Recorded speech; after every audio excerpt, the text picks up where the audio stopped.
lagi dengan Bunda Rita Rosida yang sekarang kita akan bersama-sama mempelajari materi IPA kelas 7 semester 1 di mana kita akan membahas tentang objek IPA dan pengamatannya. Pengetahuan yang terdapat di dalam ilmu IPA dipelajari dari hasil pengamatan.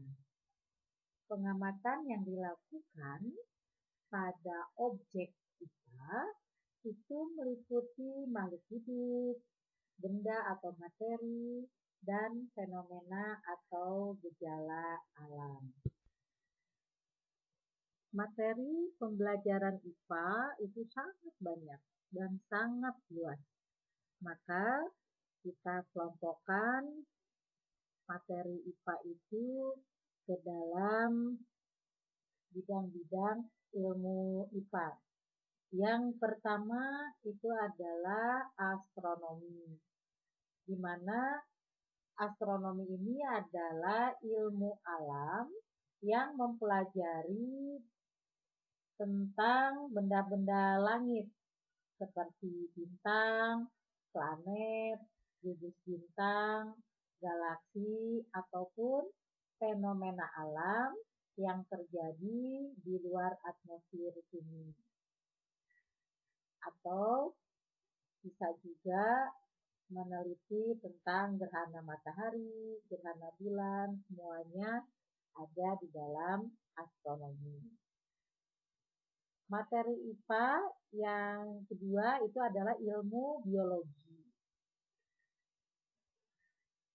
Ilmu biologi ini mempelajari tentang struktur, fungsi, pertumbuhan, evolusi, hingga kepada taksonominya.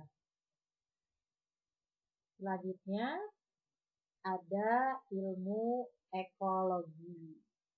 Nah, ekologi merupakan cabang pembelajaran dari IPA juga. Ekologi ini mempelajari tentang interaksi antara organisme dengan lingkungan dan lain-lainnya. Ilmu IPA selanjutnya fisika.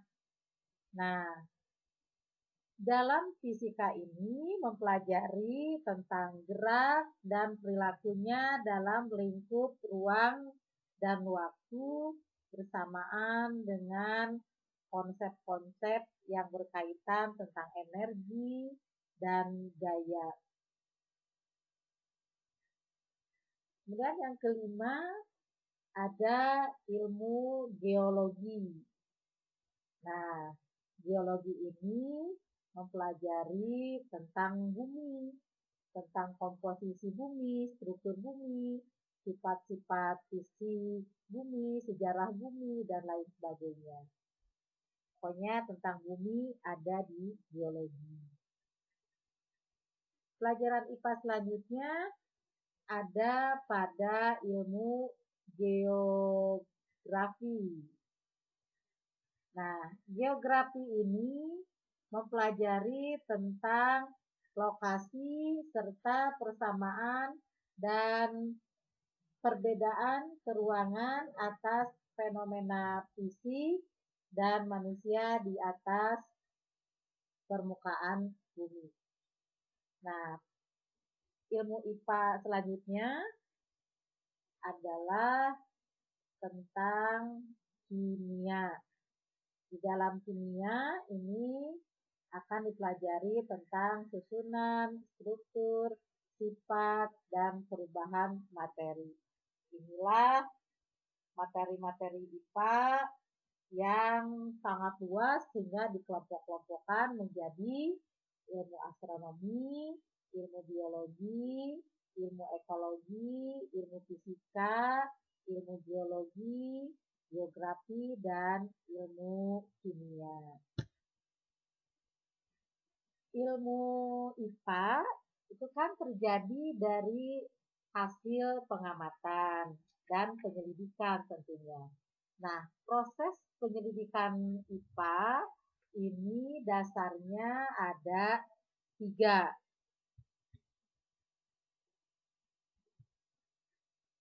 Proses penyelidikan di dalam IPA yang pertama, yang sangat awal adalah pengamatan. Ini tahap awal pada penyelidikan IPA. Nah, tentu saja di dalam pengamatan ini semuanya menggunakan panca indera pada manusia, pada seorang peneliti. Tujuan dari pengamatan ini adalah untuk mengetahui suatu pengetahuan dari objek IPA yang diamati. Kemudian dibandingkan dan dikembangkan berdasarkan panduan dan pengetahuan yang sudah ada. Di dalam pengamatan pun di dalamnya ada melakukan pengukuran. Tentu saja mengukurnya dengan menggunakan alat ukur yang sesuai dengan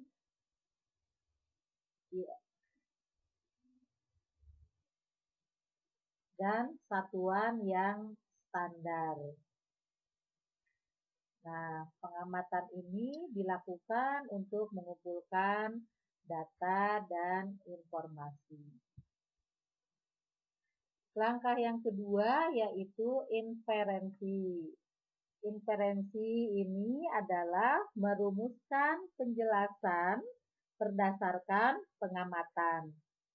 Penjelasan ini digunakan untuk menemukan pola-pola atau hubungan antara aspek yang diamati dan membuat perkiraan.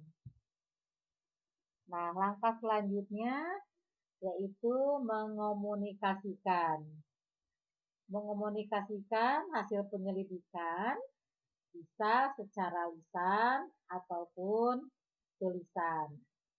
Hal yang dikomunikasikan termasuk data yang disajikan dalam bentuk tabel, grafik, bagan, dan gambar yang relevan.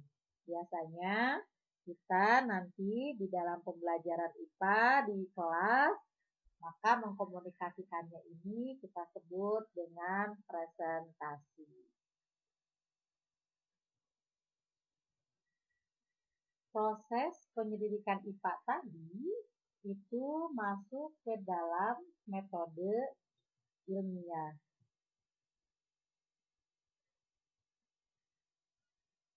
Karena IPA merupakan ilmu sains, maka di dalam mempelajari IPA itu harus dilakukan dengan melalui metode ilmiah.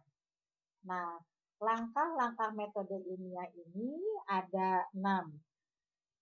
Yang pertama, menyusun rumusan masalah.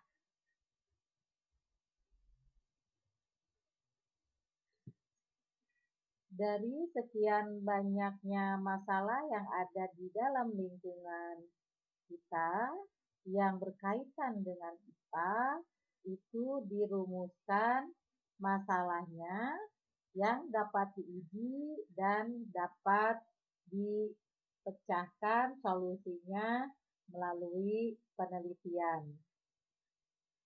Contohnya misalnya di lingkungan kita nih banyak sampah, masalahnya banyak. Nah, rumusan masalahnya kita persempit. Misalnya, sampah akan menjadi sumber dari penyakit. Langkah yang kedua, menyusun kerangka teori. Nah, teori-teori ini sudah ada di dalam buku atau yang kita kenal dengan literatur. Maka, dari masalah yang tadi kita rumuskan, kita cari teorinya supaya kita mendapat pijakan dan mendapatkan suatu ilmu yang menggiring kita memiliki atau menyusun hipotesis atau penjelasan sementara terhadap permasalahan yang ada.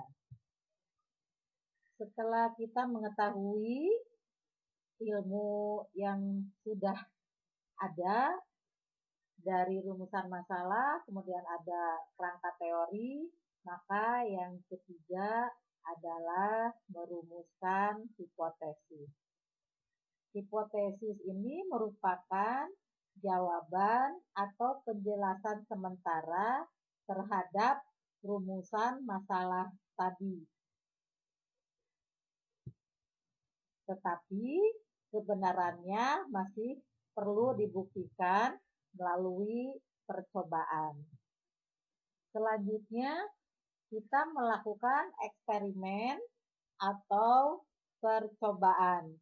Nah, di dalam eksperimen ini kita lakukan supaya kita mendapatkan data yang betul-betul valid atau betul, benar, yang dapat membuktikan kebenaran dari hipotesa yang tadi kita buat.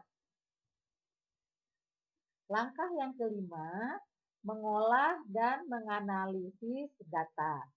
Nah, ketika tadi kita melakukan eksperimen atau percobaan, kita mendapat data. Nah, data ini kita olah.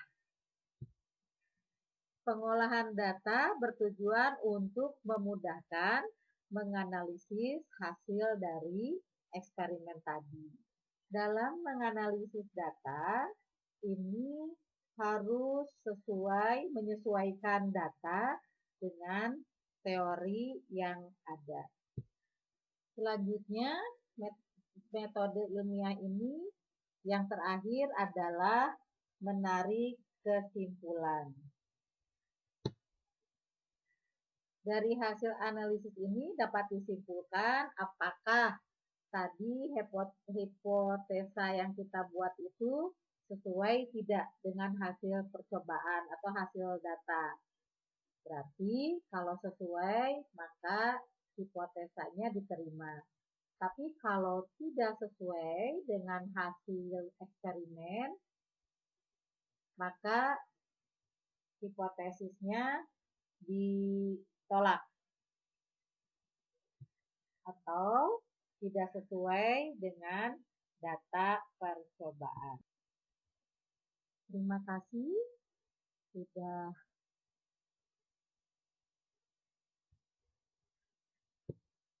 menyimak pembelajaran kali ini. Mudah-mudahan bermanfaat buat kita semua dan bisa bertemu kembali di materi kelas 7 selanjutnya untuk bersama-sama kita belajar memahami tentang ilmu-ilmu yang ada pada pelajaran IPA di kelas 7. Jangan lupa tetap semangat belajar dan tetap menggunakan protokol kesehatan. Selalu memakai masker jika keluar rumah, selalu rajin cuci tangan pakai sabun, hindari kerumunan dengan orang, dan tetap berserah diri kepada Allah Subhanahu wa Ta'ala. Jangan lupa selalu berdoa. Akhirnya, kita tutup dengan Assalamualaikum warahmatullahi wabarakatuh.